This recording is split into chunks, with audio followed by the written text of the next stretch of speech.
Hey guys, and welcome to another episode of CarX Drift Racing 2 with BrogAutohaus. Today's episode is all about how to send a 360 drift entry. This is one that's been requested a few times, although it doesn't give you a good score because you lose your drift. It's still a fun thing to do and a fun skill to have in the game, and I'm going to show you guys how to do that. I'm going to do a little slow-mo breakdown, and then we'll show you the tune that I have on the car so that you guys can adjust your vehicles in order to have a proper tune for doing a 360 drift. So initially what you want to do is gain some speed. Obviously you're going to need a lot of speed at the entry, and you want to angle up as well because you want that snap. So here we're going to gain speed and angle up against this wall, and then I'll drop it into slow-mo here. What we're going to do is you're going to end up turning left and hitting throttle. So hold left and throttle at this position.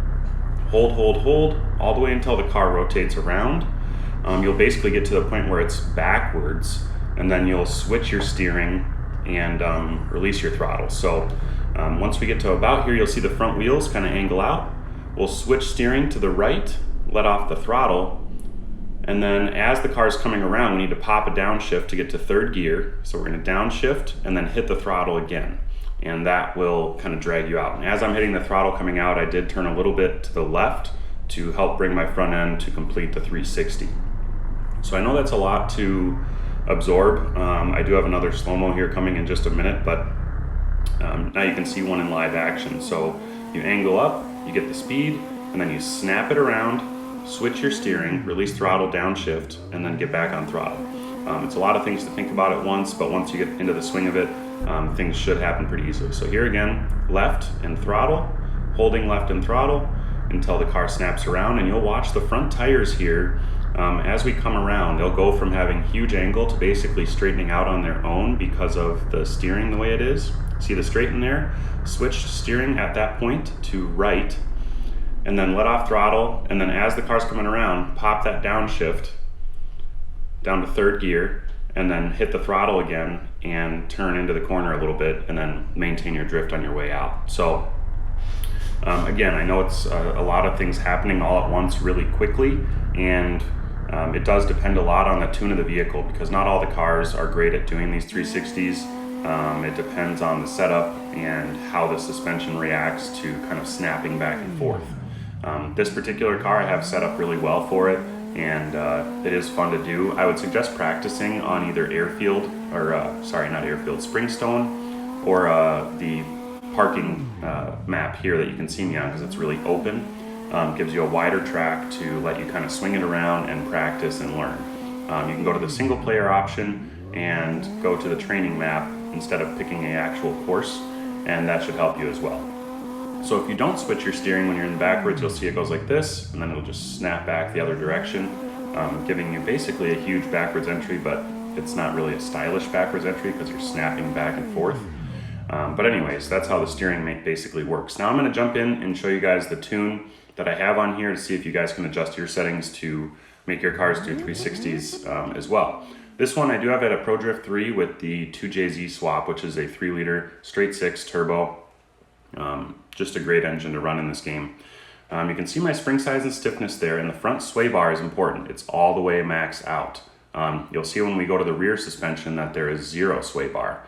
Now I don't know exactly which tuning features have a heavy effect on this 360, but you know, caster and Ackerman are very important, so keep an eye on those as well. But I think the sway bars have a lot to do with how snappy the transitions are and how things kind of rotate around. So as you can see in the rear, 0 sway bar and similar spring height and stiffness to the front. In addition to that, I'm also running a square setup, so I have the same size front and rear tires at 19 285s with a 35% profile. That 35% profile gives you a little more bite on the transition. I'm sure 360 would work with less tire profile, but also the differential is at 0.69. It's one of the higher differential settings that I use. Normally my drifting cars are around 0.5 or between 0.4 and 0.55. So make sure you have your diff set high enough that it can fully rotate like that. Again, 5th gear, I have it a 1-to-1 ratio there. And then the axis widths I haven't messed with at all. And I will say that the center of mass height is at 27%, which is a little above the minimum that it could be for stability. but that might actually help with the way that this thing kind of swings into its position. So we're going to jump out and do a couple more 360 drifts here, but let me know what you guys think of the video down below. If you like this type of content, kind of teaching you guys how to do random stuff like this. I could do more like wall tap videos or backwards entries, mega backwards entries. There's certain cars that are really good at that. So I'd be happy to make those if you guys want to leave suggestions down in the comments below. So as always, also give it a thumbs up. I know that's cliche to ask as a YouTuber, but it really does help me in the algorithm, and I am trying to grow the channel to a point where I can do a little bit more with it and make a little more money to do more fun stuff. Right now I'm hardly making anything doing these videos. So that's going to do it though for today's video, guys. As I come around, you'll see I'm going to do a very, very high speed 360 coming out of 5th gear off this far corner.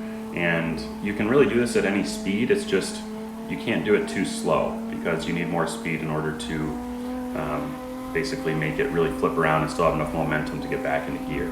So whip it around, do that, downshift, and then get in throttle. That's going to do it for today's video, guys. Thanks for watching. As always, I appreciate you here. We'll see you next time.